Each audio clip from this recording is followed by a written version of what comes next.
Bonjour à tous, Boris Vian aurait eu 100 ans en 2020. L'occasion pour nous de vous faire découvrir son appartement dans lequel il a vécu, situé à Montmartre, juste derrière le Moulin Rouge. Allez, suivez-nous pour cette visite très privée.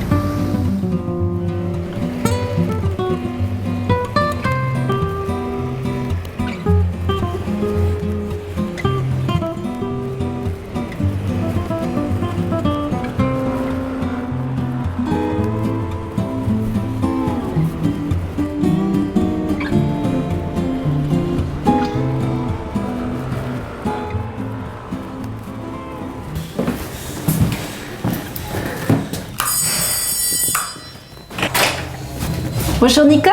Oui, bonjour. Bonjour, comment allez-vous? Bonjour Caroline. Merci de m'accueillir ici dans l'appartement de Boris Vian. Oui, d'Ursula et de Boris Vian. D'Ursula et Ils arrivent tous les deux ensemble en 1953. D'accord.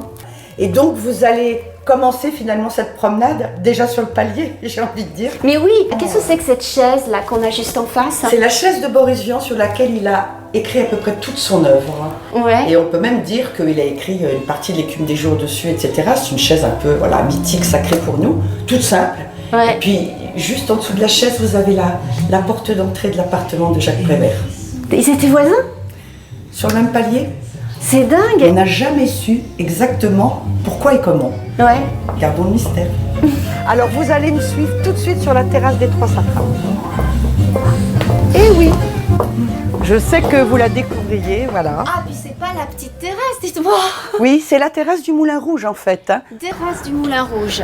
Oui, vous êtes privilégiés, c'est un lieu parfaitement privé, bien sûr, et les appartements de Jacques Prévert et de Boris Vian donnent sur cette terrasse et on peut imaginer qu'il aurait pu tout de suite, c'est beau dire, sur cette terrasse. Non, pas du tout. En fait, il l'a eu bien après, parce qu'il arrive en 1953, et en fait, avec sa future femme Ursula, ils vont louer un petit 2 pièces. Et petit à petit, Boris Vian, en tant qu'ingénieur, va pousser les murs, organiser les choses, de façon à gagner quelques mètres carrés, et en l'espace de 3-4 ans, il va en gagner pas mal, et pour finir, il arrivera à faire son atelier bureau, qui donne, lui, sur cette terrasse des Trois Satrapes. Ah oui, il faut que je vous dise qui sont les Trois Satrapes. Ben oui, qu'est-ce que c'est que ce nom qui sort comme ça? En fait, c'est une appellation directement liée au collège de pataphysique. C'est un grade très important. Tout le monde n'est pas satrape. Boris Vian, Jacques Prévert et le 3e satrape, c'est Hergé. Hergé, c'est le chien de Jacques Prévert. Je pense que beaucoup de personnes le connaissent, ce chien, parce qu'on le retrouve sur une foultitude de photos que Doisneau a fait de Jacques Prévert.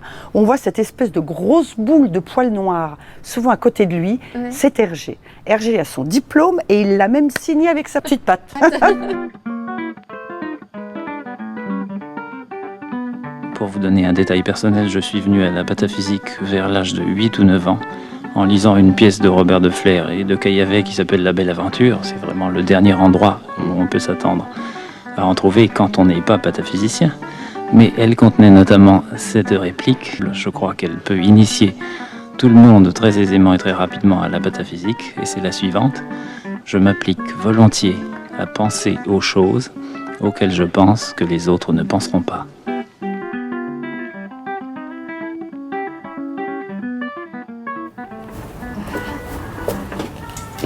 Là, c'est vraiment une pièce phare, en tout cas pour moi très importante, et je pense qu'elle l'aurait été pour Boris Vian. C'est son atelier studio. Il y a sa machine à écrire.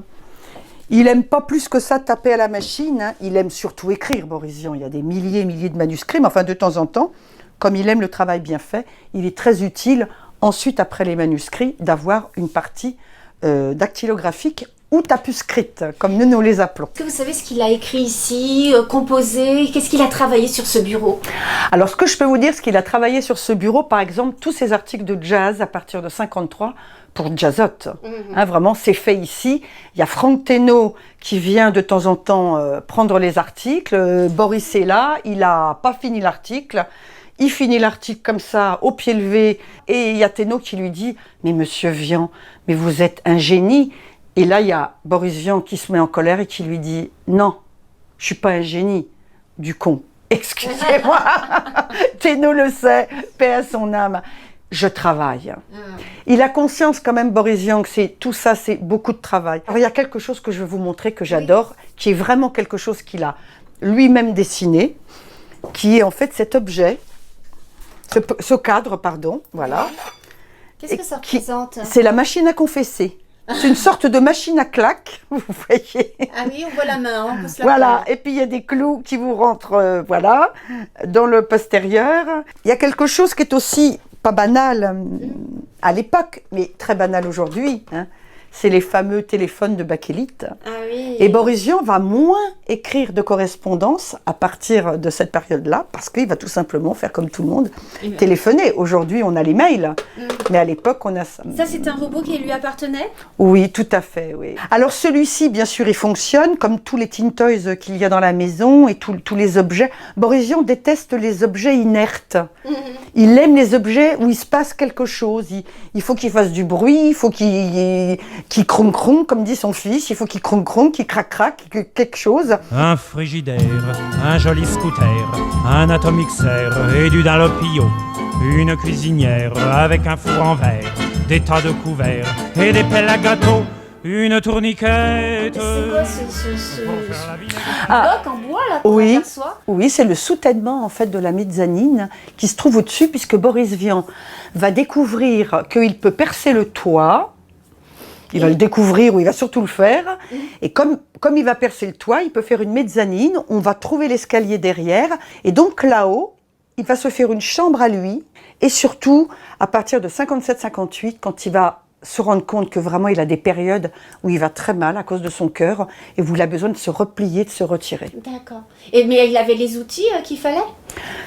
On va aller voir son atelier. Parce qu'il a un atelier... Ah. Voilà, on y va. Parce qu'il était grand, Boris Vian. Très grand.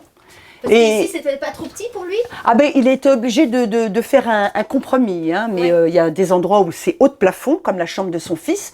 On voit, hein, c'est très haut de plafond. Voilà, mais en perçant, il arrive à faire finalement 2 niveaux. Et là, c'est tous ces outils, ça? Oui, absolument. Que vous Ce sont avez ces gardé outils. Oui, que j'ai essayé de classer, mais enfin, je crois que c'était très bien classé dès le départ. Hein. Donc en fait, on a plein de choses différentes, de tout genre, que ce soit bien sûr beaucoup de choses qui concernent le bois, beaucoup de scies aussi. D'ailleurs, Boris Vian disait, avec des scies, on scierait. Avec des scies. Donc là, on continue ce petit labyrinthe. Voilà. Et alors là, on est dans son salon. Oui, alors je ferme la porte qui était la porte d'entrée, si je puis dire, hein, de ce petit 2 pièces qu'il ouvre. Voilà où ils arrivent. Et quel est l'objet qui le symbolise le plus dans cette pièce, par exemple? Je suis, je pense, obligée de vous conduire sur son corps à gidouille. Corps à gidouille. Le corps à gidouille ou la trompe d'Orléans à 18 tours. Voilà. Ouais. Dont je n'oserais jouer parce qu'il faut vraiment des poumons comme ça. Et puis je n'ose le faire derrière lui. C'est un magnifique objet. Mais en fait, quand il avait cet objet en main, souvent c'était au moment des réunions du collège de pataphysique. D'accord. Il aimait le sortir, il en jouait un grand coup et c'était l'ouverture de la session. Voilà, c'est ça. Voilà. C'était aussi une façon de dire je joue du corps à gidouille, la gidouille étant ce symbole, ouais. Effectivement, aussi du collège de pataphysique. Mais c'était une façon de dire aussi je ne joue plus de la trompette ou de la trompinette, car elles ne sont pas là, elles ne sont plus là. Boris Vian les a données de son vivant. Ah, Hein, son cœur, à un moment donné, était dans un piteux état et le médecin lui a dit en 1949, Monsieur Vian, c'est la vie ou la trompette. Il a dit, d'un air tout à fait goguenard, je choisis la vie. Et ça, c'est tous ces disques? C'est toute sa discothèque. Vous en avez devant vous et puis derrière vous. Alors là, vous avez une collection de jazz qui est sublimissime. Et puis là, vous avez beaucoup plus tous les disques que Boris Vian a produits quand il était directeur artistique. Car voilà la consécration. Un jour, on va lui proposer de passer conseiller artistique, puisque c'est Jacques Canetti qui dirige les Trois Baudets, qui va, l'employer comme conseiller artistique, et le faire chanter dans son théâtre, et le faire monter sur scène. Et donc, qu'est-ce qui va se passer? Eh bien, Boris Vian, ça va marcher, puisqu'il va être appelé à gravir les échelons, et il va finir directeur artistique. Mais en 58, il est quand même épuisé, mais il a eu le temps de faire un nombre de disques incalculable, que ce soit aussi bien dans le jazz que bien sûr dans la variété, ce qu'on appelait la variété à l'époque. Alors vous avez du Serge Gainsbourg, bien sûr, hein, et vous avez du Guy Béard, vous avez du Francis Lemarque, vous avez du Pétula Clark, vous avez du Nicole Croisil, vous avez des gens complètement incroyables, puis vous avez surtout cette collection rare qui s'appelait le Jazz pour tous.